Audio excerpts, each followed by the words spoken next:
आपण मागच्या व्हिडिओमध्ये मराठी कलाकारांनी रिॲलिटी चेक घेण्याची का गरज आहे यावर सविस्तर चर्चा केली होती। त्यावेळी आपण त्या व्यक्तींवर नाही, त्या व्यक्तीच्या विचारांवर प्रश्न उपस्थित केले होते। पण आजचा विषय त्याहून मोठा आहे, कारण आजचा विषय हा फक्त एका कलाकारापुरता किंवा सिनेमापुरता मर्यादित नाही आहे। तो आहे संपूर्ण मराठी इंडस्ट्रीच्या भविष्याचा। एकीकडे आहे नागराज मंजुळे यांचं बहुचर्चित बहुप्रतीक्षित खाशाबा हा चित्रपट, तर दुसरीकडे आहे मराठी फ्रँचायझीपैकी एक सर्वात उत्तम आणि यशस्वी फ्रँचायझी झिम्मा 3। हे दोन्ही चित्रपट एकाच दिवशी म्हणजेच 1 जानेवारी 2027 या दिवशी प्रदर्शित होणार आहेत। आता काही जण म्हणतील की क्लॅश तर होतच असतात, बॉलिवूडमध्ये सुद्धा होतात, हॉलिवूडमध्ये सुद्धा होतात, पण मराठी सिनेमाला हा क्लॅश परवडणारा आहे का हा प्रश्न विचारायला पाहिजे। कारण इथे मुद्दा कोणता चित्रपट जिंकणार हा नाही आहे, तर कोणता चित्रपट किंवा काय हरणार हे आहे। आणि जर हे दोन्ही चित्रपट एकाच दिवशी प्रदर्शित झाले तर हरणारा कोणी निर्माता किंवा दिग्दर्शक नसणार आहे, हरणार आहे तो मराठी सिनेमा। मला मनापासून वाटतं की हे दोन्ही चित्रपट खूप यशस्वी व्हावे, या दोन्ही चित्रपटांनी 100 कोटींचा आकडा गाठावा, पण त्यासाठी योग्य रिलीज स्ट्रॅटेजी असणं सुद्धा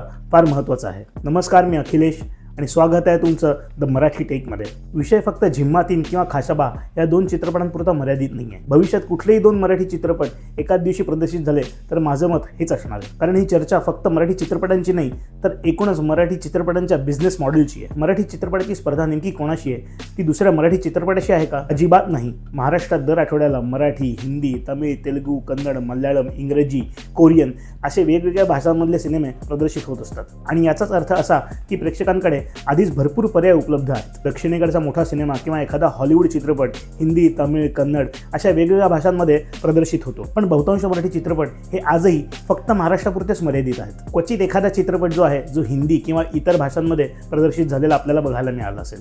याचाच अर्थ की मराठी चित्रपटाचं मार्केट जे आहे ते आधीच तुलनेने फार छोटं आहे। आता अशा परिस्थितीत आपल्या 2 मोठ्या मराठी चित्रपटांनी एकाच दिवशी एकाच प्रेक्षकासाठी एकाच थिएटरमध्ये एकमेकांशी स्पर्धा करायचं ठरवलं तर नुकसान कोणाचं होणार आहे? दोघांचं। आणि त्याहूनही सर्वात मोठं नुकसान होणार आहे ते मराठी बॉक्स ऑफिसचं। प्रेक्षकांचा वेळ हा फार मर्यादित असतो, त्यांचं बजेट लिमिटेड असतं, याबरोबर थिएटरच्या स्क्रीन सुद्धा लिमिटेडच असतात। जर खाशाबा आणि झिम्मा 3 हे 2 आठवड्याचं अंतर ठेवून प्रदर्शित झाले तर काय होईल? दोघांनाही स्वतंत्र प्रमोशन करता येईल, मीडियामध्ये स्वतंत्र चर्चा होईल, थिएटरमध्ये सुद्धा जास्त स्क्रीन्स मिळतील। आणि याहून सर्वात महत्त्वाची गोष्ट म्हणजे प्रेक्षकांना 2 सिनेमांमध्ये निवड करायला लागणार नाही। माझ्या मते मराठी सिनेमाचा खरा प्रतिस्पर्धी हा दुसरा मराठी चित्रपट नाहीये, तो आहे हिंदी सिनेमा, दक्षिणेकडचा सिनेमा, हॉलिवूडचा सिनेमा, OTT आणि सर्वात महत्त्वाचा म्हणजे प्रेक्षकांचा वेळ। त्यामुळेच मला वाटतं की मराठी चित्रपटांनी एकमेकांची स्पर्धा करण्यापेक्षा इतर चित्रपटांची स्पर्धा करायला हवी। माझा असा मुद्दा मुळीच नाही की झिम्मा 3 पुढे ढकलला जावा किंवा खाशाबाने 1 पाऊल मागे घ्यावं। तो निर्णय संपूर्णपणे निर्मात्यांचा आहे आणि तो घेण्याचा त्यांना अधिकारही आहे। पण एक प्रेक्षक आणि सिनेप्रेमी म्हणून एक प्रश्न विचारण्याचा अधिकार आपल्यालाही आहे की मराठी सिनेमासाठी ही योग्य स्ट्रॅटेजी आहे का? कारण मराठी इंडस्ट्रीची सध्याची परिस्थिती ही अजिबात बॉलिवूडसारखी किंवा तेलुगू चित्रपटांसारखी नाही आहे। आपलं मार्केट, आपलं ऑडियन्स अजूनही तुलनेने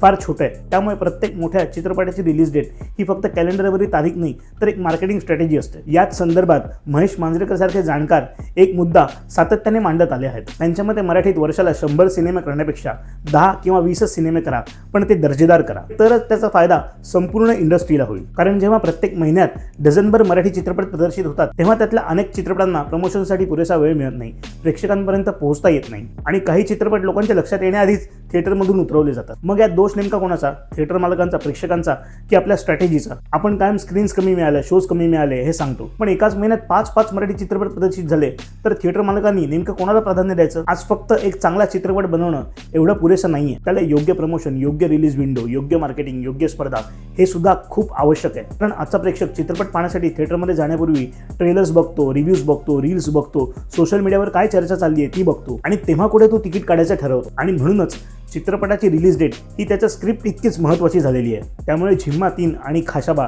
या 2 चित्रपटांचा क्लॅश हा फक्त या 2 चित्रपटांपुरताच मर्यादित राहिलेला नसून तो मराठी सिनेमाच्या रिलीज स्ट्रॅटेजीवर प्रश्नचिन्ह निर्माण करणारा प्रसंग झालाय। झिम्मा 3 मराठीतील मोजक्या यशस्वी फ्रँचायझीजपैकी एक, ज्या चित्रपटाने विशेषतः महिला वर्ग, फॅमिली ऑडियन्स आणि मल्टिप्लेक्समध्ये आपला एक असा स्वतंत्र प्रेक्षक वर्ग तयार केलाय आणि त्यात आता हा तिसरा पार्ट पुरुष मंडळींना घेऊन समोर येणार आहे। आणि दुसऱ्या बाजूला आहे खाशाबा, नागराज मंजुळे यांचा ड्रीम प्रोजेक्ट। त्याच्याभोवती गेली अनेक वर्ष उत्सुकता निर्माण झालेली आहे। नागराज मंजुळे हे असं नाव आहे ज्यांच्याकडनं प्रेक्षकांना कायमच सतत वेगळं, आशयघन आणि सिनेमॅटिक फील देणारा असा एक्सपिरियन्स अपेक्षित असतो। आता सर्वात महत्त्वाचा प्रश्न, हे दोन्ही चित्रपट एकाच प्रेक्षक वर्गासाठी बनले आहेत का? दोन्ही चित्रपटांचा जॉनरा वेगळा आहे, दोन्ही चित्रपटांचा टार्गेट ऑडियन्स वेगळा आहे आणि दोन्ही चित्रपटांची मार्केटिंग स्ट्रॅटेजी सुद्धा वेगळी असणार आहे. याबरोबरच त्यांचा सिनेमॅटिक अनुभव सुद्धा वेगवेगळा असणार आहे. कल्पना करा, जर झिम्मा 3 जानेवारीच्या सुरुवातीला आला आणि खाशाबा जानेवारीच्या शेवटी आला तर पुढच्या महिना 2 महिन्यापर्यंत मराठी सिनेमाची चर्चा कायम सुरू राहील. मीडिया कव्हरेज विभागले जाणार नाही.